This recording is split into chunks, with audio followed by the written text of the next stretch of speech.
Unified, and to all my business partner around the world, and to all my viewers. Thanks for subscribing my channel. So today's video, I'm gonna show you my business.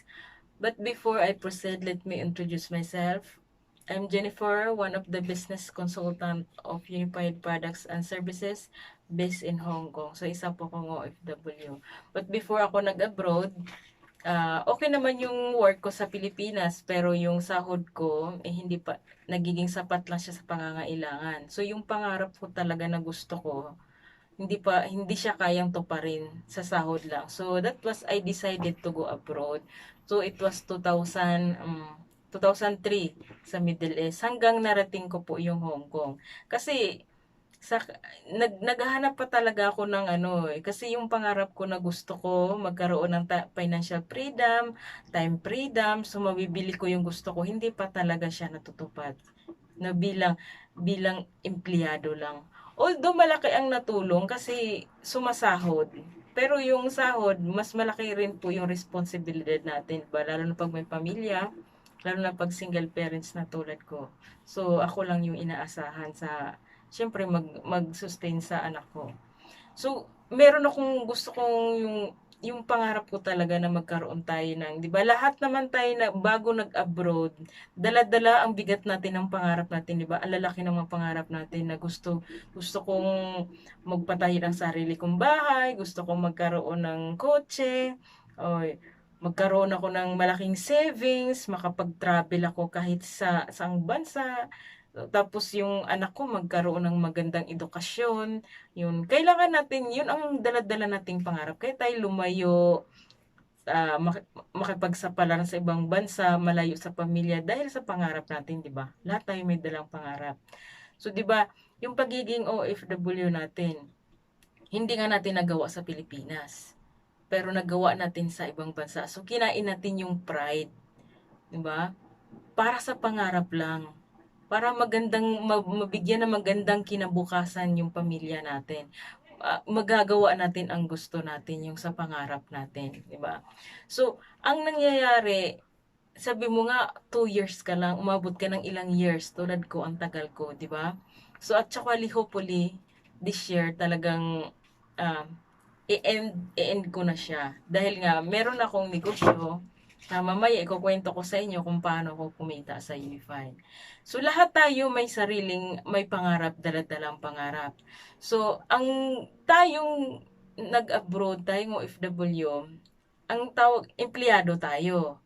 So, paano natin makuha yung pangarap natin? So, bilang empleyado, so, kumikita tayo ng, example natin yung kita ko dito, income ko dito sa Hong Kong is 30K. 30K, depende pa sa exchange rate, 'di ba? Ngayon bumababa. So, ang 30K, pag sumahod ako ng 30K, so i-times natin siya 12 months. So, ang mangyayari is, so example natin, yung pangarap natin o yung dreams natin, 'di ba, magkaroon tayo ng kotse, magkaroon tayo ng house and lot, savings, good education ng anak natin, at saka travel. So, ito yung pangarap natin dala-dala bago tayo nag-abroad. So, paano ba natin matupad yung pangarap natin? So, sabihin natin sa pagiging empleyado, o katulad natin, empleyado tayo kasi sumasahad tayo. Yan. So, yung sahod natin, i-compute natin kung yung matupad ba natin yung pangarap natin. So, dito sa Hong Kong, so 30K. So, times natin ng 12 months, so 240 in a year. So, ang kontrata mo is 2 years. So, another 240. So, 480 siya in 2 years. So, ang tindisi, nangyayari, wala naman tayong naipon, another 2 years uli. So, 480 uli. Ito na yung naipon mo. 480. Ngayon, ang tanong, yung pamilya mo ba hindi gumagasto sa Pilipinas? Wala ka bang pinapadalhan? Ito yung kung buo pa rin ba ang sahod mo? Hindi ka nakukumakain, hindi ka bumibili, hindi ka lumalabas. So, bihira ang mangyari yung buo pa rin yung sahod mo. Kaya ang tindisi nga, kaya tayo tumatagal ng abroad, yung iba, wala naman talagang nagiging savings, kundi ang daming resibo ang naiipon, 'di ba? Karamihan mga resibo naiipon. Kaya tayo tumatagal sa abroad kasi umaasa lang tayo sa sahod natin. So paano ba natin matutupad yung pangarap natin? Sa bilang empleyado, hindi siya matutupad. Kung gusto mo empleyado ka lang, so ilang years ka pa bubuuhin mo to, ang tagal. So ngayon, susubok tayo sa ibang paraan. Business. 'Di ba, lahat naman tayo nangangarap ng negosyo, kaya tayo nag-abroad para makapag-ipon ng pera para may pangnegosyo tayo. Sabihin nating may savings ka ng 50k, uwi mo ng Pilipinas. Ito yung pangnegosyo mo, sari-sari store. So paano kung meron kang malaking kapitalista sa kapitbahay mo sa Pilipinas? So ang puhunan mo na is 50,000. Tapos ang katabi mo is mga kapitalista, SM, o kung ano yung mga grocery store. Anong nangyayari sa 50,000 mo? Paggawa ka pa ng tindahan, so marami ka pang expenses na gagawin. Kaya ang sari-sari store mo, mga kalaunan tumagal, nagiging sari-sari store na siya. Kasi nga, maliit lang yung puhunan mo malaki yung kapitalista mo mga katabi. So ano pa yung pwede mong mangyayari dito sa business mo? So 'di ba? 'Di ba sa business kapag big capital, big income. So tsaka ito pa, pag umuwi ka sa Pilipinas, wala ka namang, kailangan mo rin ng experience sa pagnegosyo. Kaya 'di ba, ang daming nalulugi ng negosyo kasi wala silang experience, basta na lang sila grab ng grab sa negosyo. Hindi nila tinitingnan kung yung business na yun is fit ba sa kanila o yung business ba yun is demand ba talaga sa market. So marami ding nalulugi dahil nga wala silang experience. So meron pa yung risk. Ano ba yung risk? Nakalaban mo kung meron kang kung magbi-business ka. Yung calamity. O di ba? May calamity tayo, umulan, bumagyo, utang. Di mo pwede magtindahan ka na walang utang, di ba? So ito yung mga risk. O yung mga bantay mo, babantayan mo pa. So marami kang kalaban kapag magbi-business ka. So ito pala yung business. Hindi pala siya matutupad ang pangarap mo dito. So yung pangarap natin, pipresyohan natin kotse. So 1 million, 'di ba ang kotse? House and lot 2 million. Mangangarap ka na lang, lakihan mo na yung bahay mo, malaki, 3 stories, centralize yung aircon. So, ganun yung mga pangarap mo Ngayon, savings mo, okay, 500k. Good education ng anak mo, 1 million. Travel, 10k. 10k. O yan, 10M. Ngayon, kapag pipresyohan pala natin yung pangarap natin, napakalaki niya. So, paano pang ito lang yung sahod natin 480, magiging empleyado. Meron bang nakuha sa pangarap natin? So, savings, pwede. Pero itong sasakyan, house and lot, so hindi siya kaya. Pag nagbi-business tayo, marami tayong kalaban, 'di ba? Alam mo yung Pinoy, kung anong tinatayo mo, ganun din itatayo sa kabila. 'Di ba? Yung kapitbahay mo, ikaw nagtayo ka ng sari-sari store, yung kapitbahay mo, inaharapan ka naman ng sari-sari store sa kanto. O ang dami mong kompetensya kasi ganun ang Pilipino, inggit-inggit. Yan. So, ganyan ang mangyayari kapag nagbi-business ka. Ngayon, meron akong ipakilala sa inyo na ang negosyo. Ito yung law of leverage. Alam niyo yung law of leverage, guys? Ito yung batas ng pagpaparami. Yan. Ito yung ginagamit na konsepto ng mga mayayaman kung bakit ang mga mayaman patuloy na silang yumayaman. So, ito yung law of leverage. So, ang mga law of leverage example nito is franchising. Franchising business. Like ni Jollibee, McDo, Mang Inasal. Yan. Guys, ito yung negosyong big time. So, pag big time, big capital. Oh. Si Jollibee pa lang, 50 million na ang kapital. Meron ba tayo nitong 50 million? Wala, di ba? kikita ka ng malaki, kailangan mo rin ng malaking kapital. So, ang good news niyan, meron akong ipakilala sa inyo si UPS. Itong UPS ay nag-create siya noong November 11, 2011. So, magte 10 years na sa market. So, ang konsepto ni UPS ay katulad lang din ng konsepto ni McDo. So, ang maganda lang nito, hindi mo kailangan ng big capital. Iba yung low of leverage, yung batas ng pagparaparami. So, kaya nagpa-franchise ng marami si McDo from US, pumunta na umabot ng Pilipinas. Sa Pilipinas, maraming bahagi at lahat maraming McDo. So, yan yung franchising business. So, ang dami niyang kasi nagle-leverage po siya. Nagpaparami siya. So, ito namang UPS, Unified Products and Services na November 11, na-establish siya noong November 11, 2011. 10 years na sa market, Filipino-owned company. Yan, Filipino-owned company. So, ito rin yung ginagamitan ng batas ng pagpaparami, guys. So, kaso lang, hindi natin kailangan ng big capital. Kailangan mo lang dito is ang key system. Sino ba tong mga key system? Kakilala, ka-Facebook, kapamilya, kapatid, kaibigan. Lahat ng key system, pwede mo siyang gagamitin dito. So, ang gagawin mo lang dito, share your business. Di ba? share mo lang sa kakilala mo, kaibigan mo. So, hindi mo kailangan ng malaking kapital. So, once ang UPS ay meron siyang e-cash account. So, once pag nag-franchise ka ng UPS, meron kang e-cash account. So, ano bang nakapaloob nito sa e-cash? Familiar ba kay Globe? Di ba si Globe is dati siyang loading, ngayon meron siyang GCash. Si Smart, loading, meron siyang Smart Money. Ang Unified naman ay merong e-cash account. Once meron kang e-cash account, magkakaroon ka ng ticketing business, remittance, loading, insurance, bayad center. Ito yung mga business na meron ka.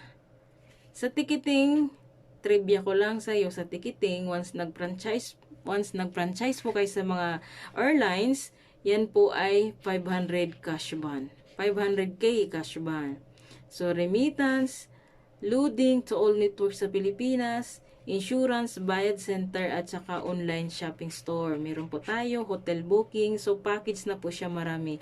Yan po ang laman ng e-cash account. Yan. Napakagaling po, amazing ang system. One-stop shop business na po meron kayo.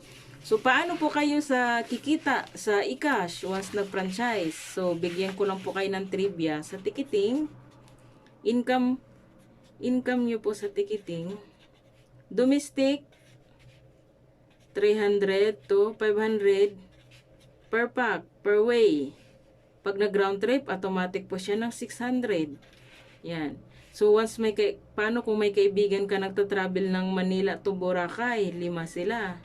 So, magkanong income mo is 3K. Babalik yan, 6K. Ulat naman nagra-round trip talaga. Lalo na kapag hindi naman talaga sa kanila doon. So, dito naman tayo sa international. Ang income mo dyan is 500 to 1K. Per head, per person. So, pag nag-round trip yan, automatic yan siya 2K. Paano pag group tour naman ang pupunta ng Manila to Hong Kong? Kailangan niya siyang mag-round trip. Otherwise, ma-upload siya sa airport. So, paano yan? Times natin kung 5 sila. So, meron ka na agad na 10K. For 5 person, in just 1 hour of booking. So, imagine, itong napaka-demand na negosyo na malaki ang kitaan. Ngayon kasi guys, pandemic, pero hindi naman nagsasarang airport natin, may passenger pa rin. Ako nga may passenger monthly. So, pa isa-isa, 2, 3, kasi pandemic. So, after nun, wala na tayong COVID. Sana, hopefully, wala na. back to normal. So, marami na tayong passenger. So, ito, insurance. Sa remittance, kita ka based on exchange rate sa insurance. Kapag once member ka, 80 lang yung insurance. So, 300 po. So, may income ka po ng 220. Pwede mong kontratahin ang mga TUDA driver. So, ito po yung insurance natin for accidental insurance. Sa insurance, guys, malaki is 80 lang po. Ang 300 lang siya is 80 for member. Ang 300 po yung SRP. Yan. So, ang malaki naman na makukuha mo, 100K kung ikaw na accident. Kung ikaw naman natuluyan, meron kang 1K. Pag meron na aksidente ka naman sa motor, meron kang 50K. Pag meron na sunugan ka naman ng bahay, meron kang 10K. Binili mo lang siya ng 300 peso. Imaginin mo. Guys, maganda na yung napaghandaan. Kasi ang buhay is wither lang. So, kailangan meron lagi tayong ready. So, sa loading naman, meron tayong Pinas at saka international. 2% income. Plus, pwede kayong mag-create ng mga load wallet retailer. So, ikaw ngayon ay mega dealer. Ikaw na ang taga-supply ng mga load wallet sa Pilipinas. So, imagine lang ngayon, lalo na ngayon pandemic. So, bawal lumabas. So, demand po ang loading natin. Remittance, napaka-demand.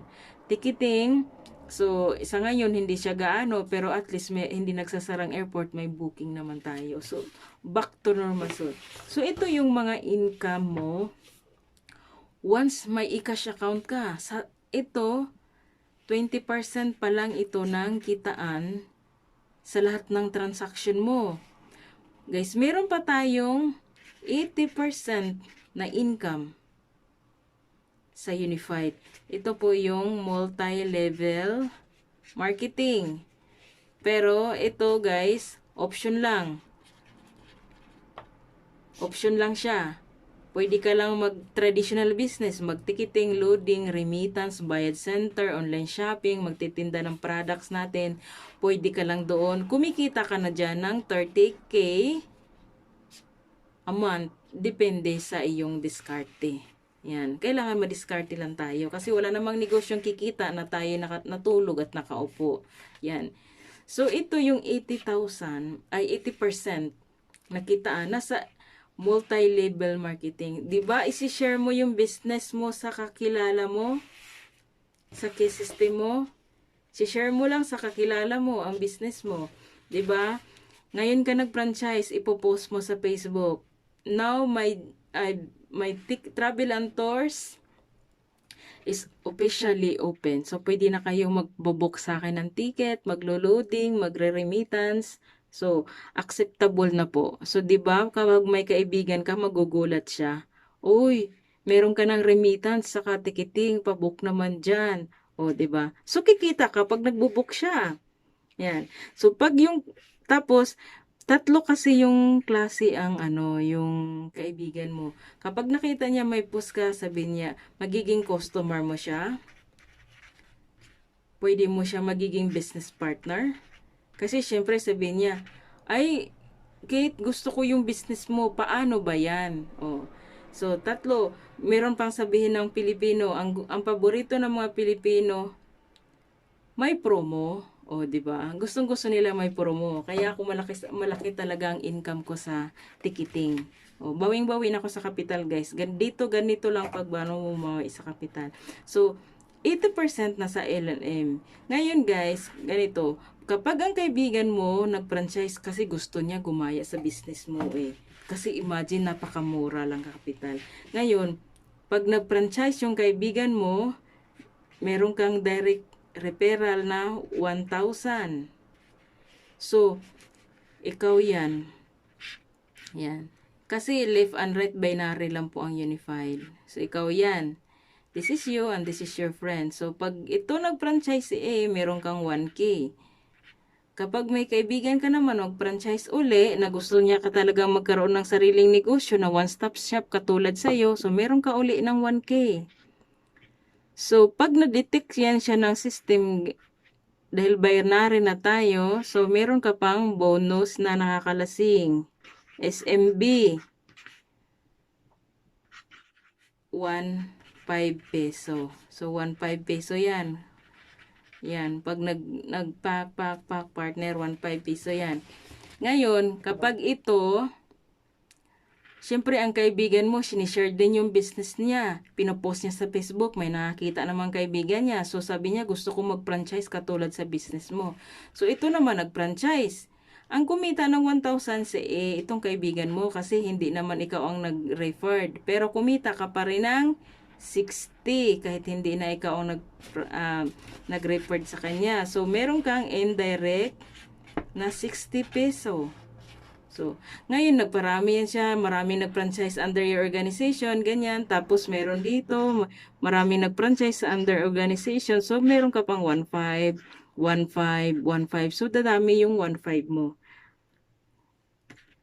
Ngayon, meron ka pang dito ang residual. Dito ako mabawi sa residual income. Kasi, pag yung business partner mo, nagbo-book siya ng ticket na domestic, meron kang 10 peso. Kapag nag-book naman siya ng international, meron kang 25 peso. O hindi ikaw may gawa, siyang may gawa. So, tapos yung mga partner naman under na organization niya, pag nag-transaction naman siya, lahat kikita ka. So, kasi lahat sila under your organization. So, yung residual mo, marami kang residual dyan na 0.05, 25, 10, yan, piso, ang dami yan. So, naiipon din yun. So, ito yung magiging early pension mo sa Unified. So, actually, anytime yan siya pwede mong makash out. So, ganun ka-amazing yung negosyo. So, kaya, guys, kung gusto mo nang magkaroon ng, kasi kailangan natin magkaroon ng option. Kasi kung aasa lang tayo sa empleyado, di ba, yung pangarap natin hindi siya natutupad. Kapag magkaroon naman tayo ng mga sari-sari store natin, so marami tayong kakompetensya. Kasi siyempre kapag may calamity, hindi ka lang pwede magbukas. Di ba? So, kailangan mo magsara. So, ang Unified kasi is online business siya. Kahit anong calamity, hindi siya natatamaan. Kahit pandemic, hindi siya apektado. Kasi kailangan ng tao ang negosyo. So, ito yung magandang negosyo na ipopot up mo. Guys, kapag interesado ka sa negosyo na to, i-PM mo lang ako para i-discuss ko sa iyo kung paano pa yung ibang ways ng to earn. Tapos, meron po kasi tayo ang Unified. Kaya nga siya, Unified Products and Services. Meron po tayong products. Yan. Sa products, meron ka pong 30% income plus rebates. Converted to check. Yan. Malaki din yung income sa kitaan mo sa. At saka pwede ka mag-create dito ng maraming reseller. So, di ba? So, i-discount mo na lang sila ng 10 to 20%. Depende po sa inyo kasi ikaw po nagmamanage ng negosyo mo. So, ganun ka-amazing ang business ng Unified. Marami kang option na pwedeng pagkakakitaan. So, ayan yung Unified natin. So, ito yung tarpaulin na ibibigay sa'yo. Ayan yung tarpaulin. Yan, Unified Products and Services. Yan yung tarpaulin. So, nandito po yung mga business partner mo. Ayan. And sa ICAS, iRemit, Smart Money, Transpass. Ito po yung one-stop shop business. Ayan. ICAS, MoneyGram, partner mo dyan. Yung sa Dubai. Kasi meron po tayong business office sa Dubai. So, ito yung mga bills payment, ticketing, loading, hotel booking, insurance. May package store tayo. Ayan, may shipping lines. So, kumpleto po tayo. Ayan, ito malita to. Ito po yung tarpaulin na ibibigay sa inyo. Ayan, ticketing. 406 airlines available sa Unified, domestic tsaka international. So, ito yung bills payment natin is 101 billers. ICAS, ito yung mga remittance natin. So, guys, napakagandang negosyo, napaka-amazing ang business. So, lifetime business, transferable, pwede siyang ipamana at lifetime siyang kitaan. So, i-try mo to, kailangan mo lang siyang mag-decide. Kasi lahat naman talaga ng negosyo, kailangan mo i-try. So, balay mo, ito yung pangarap mo matutupad dito. So, aralin mo lang ang business, mag-focus ka lang para talaga yung pangarap mo is talagang mapupokus mo siya. So, thanks for watching guys. And don't forget to subscribe my channel. Thank you.